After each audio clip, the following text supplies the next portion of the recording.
Kahit mga 4 na gulong dito, nabagal talaga. Ito pa oh. Uy, maraming kaumay na yung mga ganitong kalsada. Tuwing biyahe mo na lang, ganitong dadaanan mo. Tingnan yung mga kalsadang yan oh. So pagpasok natin ng boundary oh. Tingnan nyo yan oh. Tulog na yung sakay ni brother. Ayan yan, swak yan. Pag na-swak yung gulong natin dyan, yan, masisiksik sila brother. Woo! Sarap ng hangin dito, napakaswabe, grabe. Update ko na naman kayo sa mga kalsada dito ha. Sa Timonan, dami natin kasabay. Dati, lagi lang tayo mag-isa dito. Lucena City lang, mayroong ganito. Sentro ng Sariaya, Quezon. Chaong bypass na tayo. Wave 31 na, sobrang traffic. Cabuyao City, dapat ganito, sobrang liwanag oh. Exactly 8:55 mga kabarako. We are in Alabang.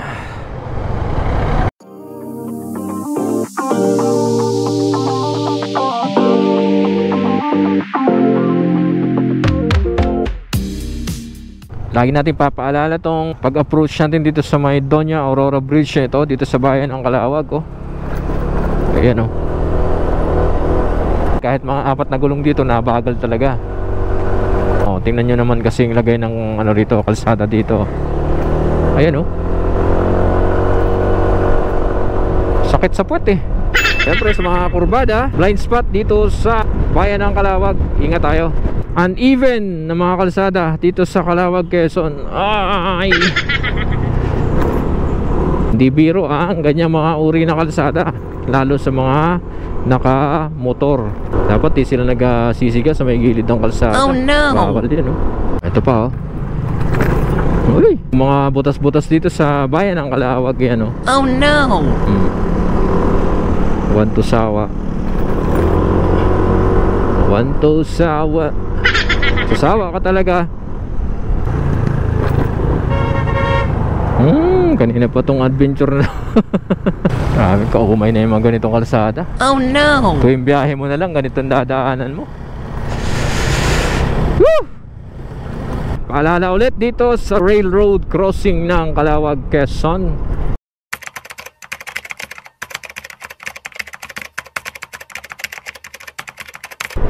Dito ang marker natin, Iglesia ni Cristo Church. Buti nakatabi pa sila oh. Flat eh. Yun oh, talagang butas na butas oh. Oh no! May bata pa naman kasama. Kita niyo yung bus na yan oh, umiiwas siya oh. Ayan oh, iiwas sila oh. Hindi sila kumakain ng linya, umiiwas lang talaga dahil sa uneven na part na yan oh. Last time pinaalala na natin yan, paalala ulit natin ngayon. Hanap po na tayo mga kainan mga kabarako. Kakagutom na. Kampay Bistro, Bilyasara, Calauag, Quezon. Last time yun tayo kumain sa katabi, yung Luluom po. Kampay Bistro. Muna tayo, hindi na tayo magtanghalian.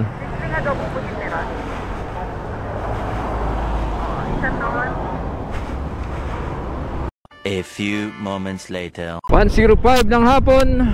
Magandang hapon sa mga taga-bayan ng Calauag. Yun, katapos natin kumain dyan sa Kampay Bistro. Malapit lang yan dito. Dito na tayo sa Calauag town proper.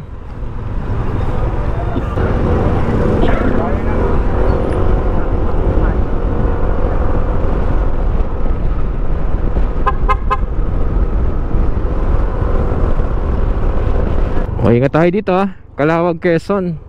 Lagi tayo nadadali dyan. Oh no! Kailang tunog na naman ako dun ah. Tingnan yung mga kalsadang yan oh.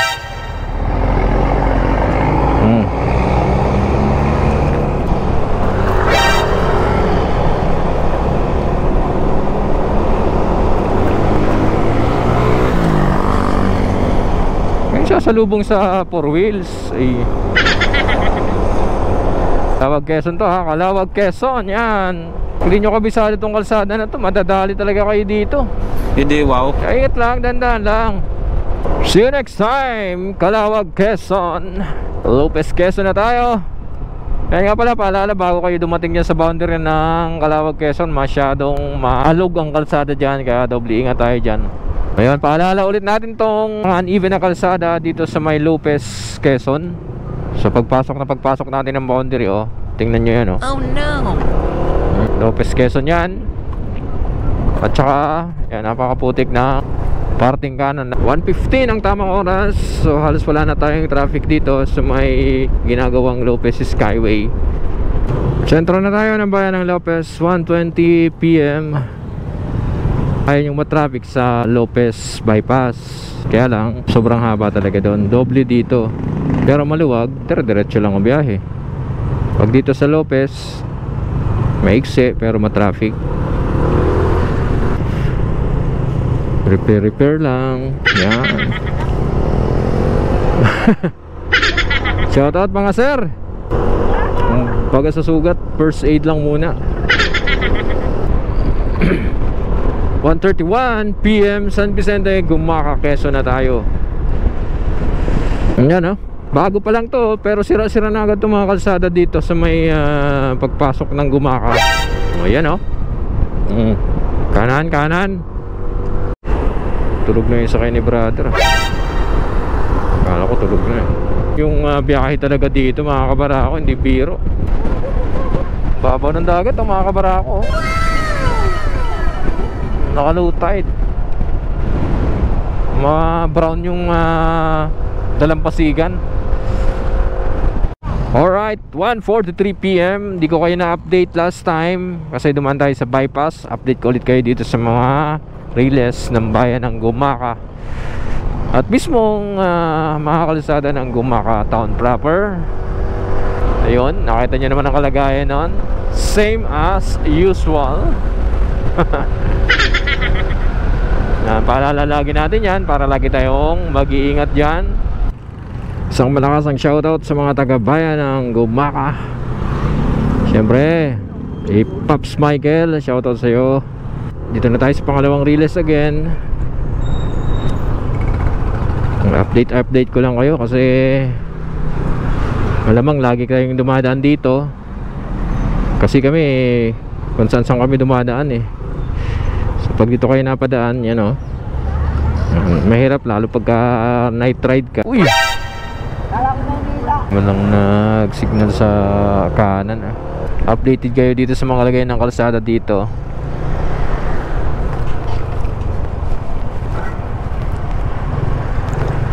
Yan o. Oh. Yan yan, swak yan. Pag naswak yung gulong natin dyan, tapos ang maligayang araw natin mga kabarako. Kaya bayan ng Gumaca, ingat tayo sa sentro. Wow, parang sarap mag-swimming ngayon. At ito pa oh, matagal yata magagawa tong uneven na kalsada na to. Ayan oh.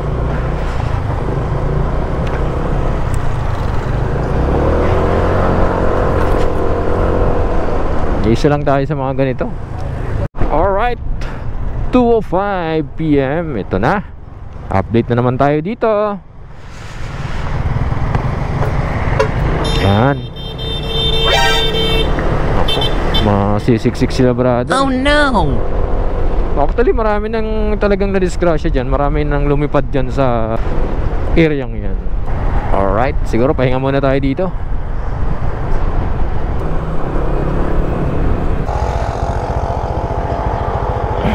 Napadaan kayo dito, hindi kompleto yung biyahe mo pag di ka napatambay rito, nag-picture taking.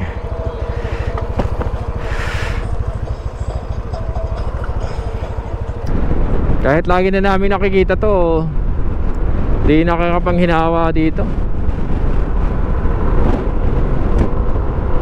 So palabas na tayo ng Plaridel, ng Gumaca, Quezon. We're now in Plaridel. Tambay muna sila, pahinga oh. Tatlong jeep, dami oh.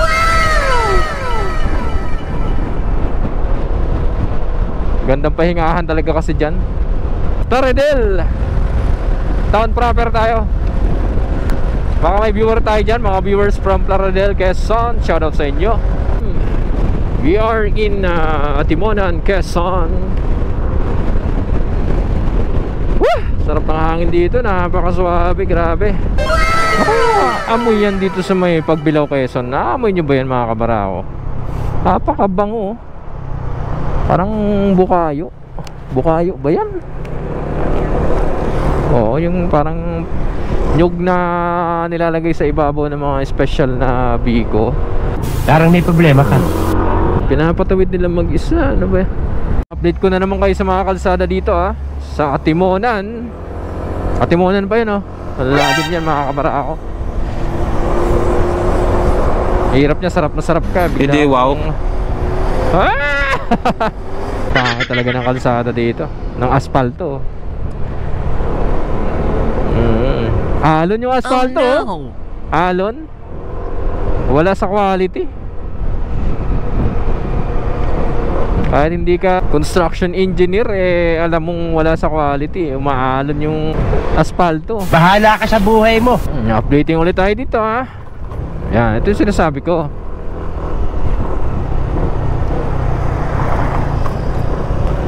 Barangay Tinandog Atimonan, Quezon pa rin pala ito. Yan. Babs, stand. Exactly 2:51 ng hapon. Kaliwa na tayo dito. Old Zigzag. Ngayon, kung gusto nyo mag-try dito sa may diversion, pwede naman. Kaya lang, mas mahaba talaga dyan. Tsaka mas maraming pangit na kalsada. Dito na lang. Mas malamig pa. Tsaka mag-i-enjoy ka pa dito mga kabarako. Kasi syempre isa to sa mga patok sa mga riders pag nagbabiyahe going to south or north. Parang kulang yung biyahe mo pag di ka dumaan dito. Be aware, do not feed the monkeys. Syempre para makompleto ang ride mo, kailangan mag-stop ka rito. Tapos may kasamang picture taking.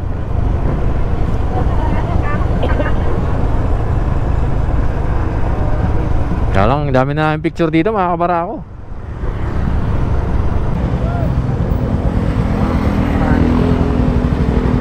Dami natin kasabay. Dati, lagi lang tayo mag-isa dito.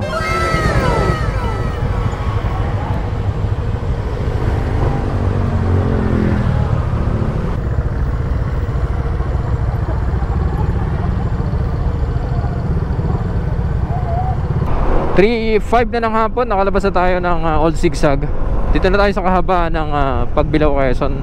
Ang daming buhangin dito Ang daming buhangin sa kalsada. Medyo marami-rami sasakyan. Hindi tayo sigurado kung matatraffic ba tayo masyado sa Lucena. Gusto natin dumaan sa Lucena Ginagawa mo 3:21 ng hapon. So dito tayo sa may Lucena dadaan. Hindi na tayo pumasok doon sa barangay Tambak Kaya try nga natin kung di tayo matatraffic dito. Mukhang matatraffic tayo Dito lang. Lagi talaga tong bottleneck tong Pagbilao pagka mga peak season, Holy Week, Christmas, ganitong election, tapos may undas pa. Alright, ang videohan mo si kuya Ayun yung enforcer. Nice. Now del Norte, Mista.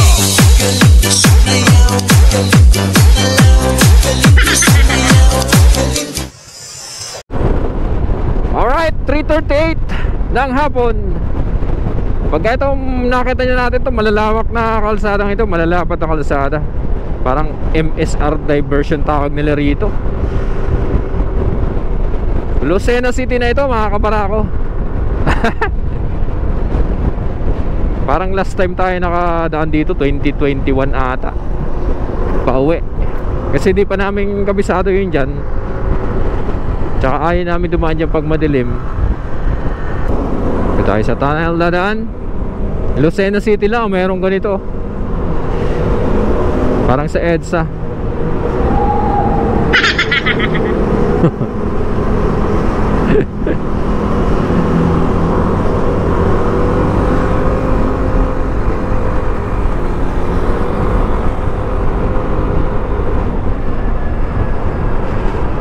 Oops. Alalay.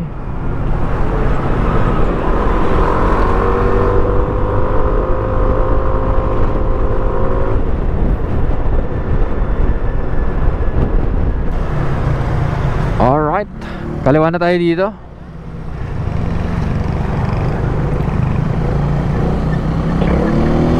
Welcome to Tayabas City. 353 Sariaya, Quezon na pala tayo.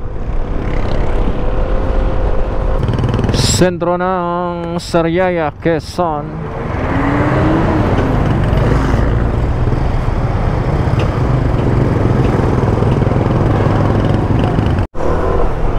Gilas, Sariaya. Kanya-kanyang tagline ah.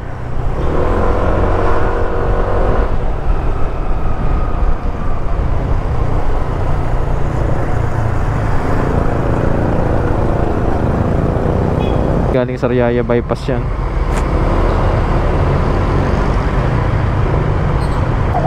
Nako, palaban tayo sa traffic na ito mga kabarako.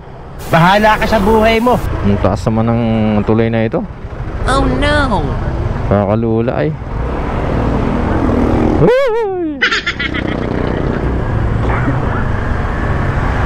Lagnas Bridge. Alright, 4:13 ng hapon. Grabe traffic sa Sariaya, Quezon, mga kabarako. Hindi ko alam kung dahil sa widening or dahil talagang maraming sasakyan lang. May nahuli dito. Okay. Huli. Nahuli. Walang helmet. Pasubo yata tayo dito ah. Candelaria, Quezon na tayo. A few moments later. 4:50 ng hapon. Chaong, Quezon na tayo. Chaong bypass na tayo.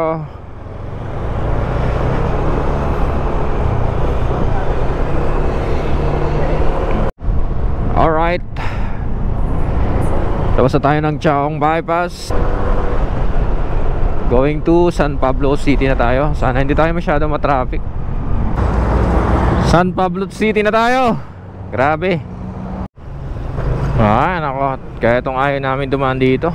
Haba ng traffic lagi. Kaya pauwi, kaya pabalik. Goodness. SM City San Pablo pa lang tayo. Grabe, 5:31 na. Sobrang traffic. Hindi ko na alam anong lugar to.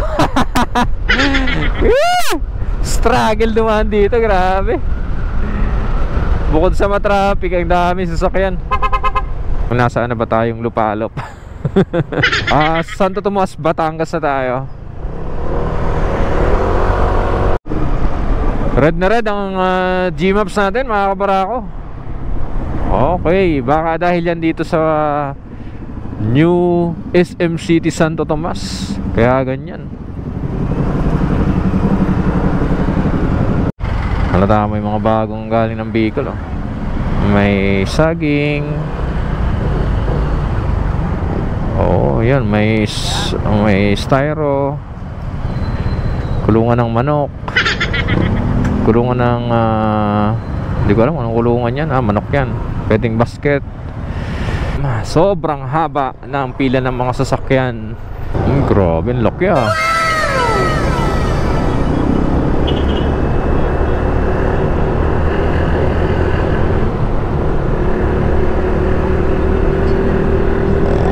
Laki.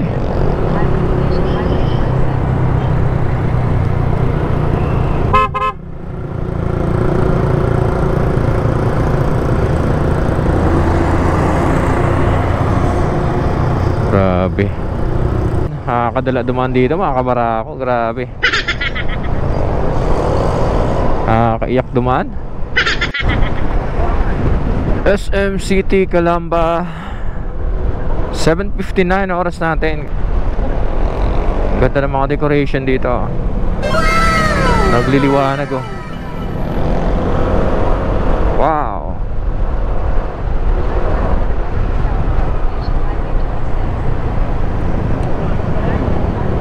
Liliko na pala tayo dito. Tinapansin ko. 8:05 ng gabi. Kabuyaw, Laguna na tayo. Kabuyaw City. Dapat ganito. Sobrang liwanag oh. Hindi mo na kailangan mag-driving lights. Napakaliwanag oh. Dapat ganito ang mga national road. Lalo ka ng ilaw. Santa Rosa City na tayo. Madilim dito. Yan ang mga bagong king of the road. E-bike. Alam ko bawal ang mga e-bike sa National Highway 8:24. Ang sure lang na maliliwanag dito may mga area ng malalaking establishments kagaya nito. SM City Santa Rosa. Grabe, nagliliwanag. 8:36 ng gabi. San Pedro, Laguna na tayo. Kaliwa na tayo dito going to Alabang. Ayan ang mga paps, ang patron saint ng mga sabongero. Alright, I think we're already in Muntinlupa City. 8:42 PM. Exactly 8:55 mga kabarako. We are in Alabang. Yeah. Back to traffic tayo today. Kanan tayo dito. Dito na tayo dadaan. C6 na daan natin mga kabarako. Alright, kaliwa tayo dito. 8:59 PM. Kupang na tayo, Kupang Muntinlupa. Taguig People's Market. 9:16 ng gabi. Lower Bikutan, Taguig City tayo. Kakanan na tayo dito going to C6 mga kabarako.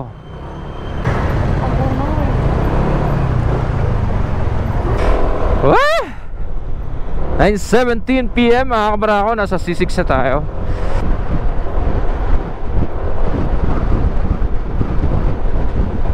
Stress na biyahe.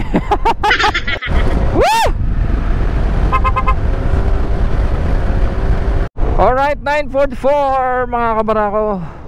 Nandito na kami sa Pasig City. Ayan, Robinson. My goodness. Grabe nga biyahe natin ngayong araw. Ayun, maraming salamat. At safe tayo nakarating, nakauwi dito ulit sa Pasig City. Ayun. So maraming salamat sa patuloy niyong pag-suporta, pagtangkik at pagsama sa aming mga biyahe ni Mrs. Barako. Ayun. So huwag kalimutan panoorin, like and share ang ating mga videos. And pag na-appreciate nyo yung content namin, please do hit the subscribe button and notification bell para syempre updated kayo sa lahat ng mga rides namin. And please follow, like and share us also on Facebook at Team Barako Moto Vlog, and also the Facebook po ni Mrs. Barako. Paki-follow, like and share na rin po. Yun, maraming salamat. Mula dito sa Napico Manggahan, Pasig City, Renzi Rob, Team Barako Moto Vlog. At the back ride, si Mrs. Barako nagpapaalala sa inyo, don't forget to pray before you ride. Never twist the throttle with your ego. Good night and God bless all.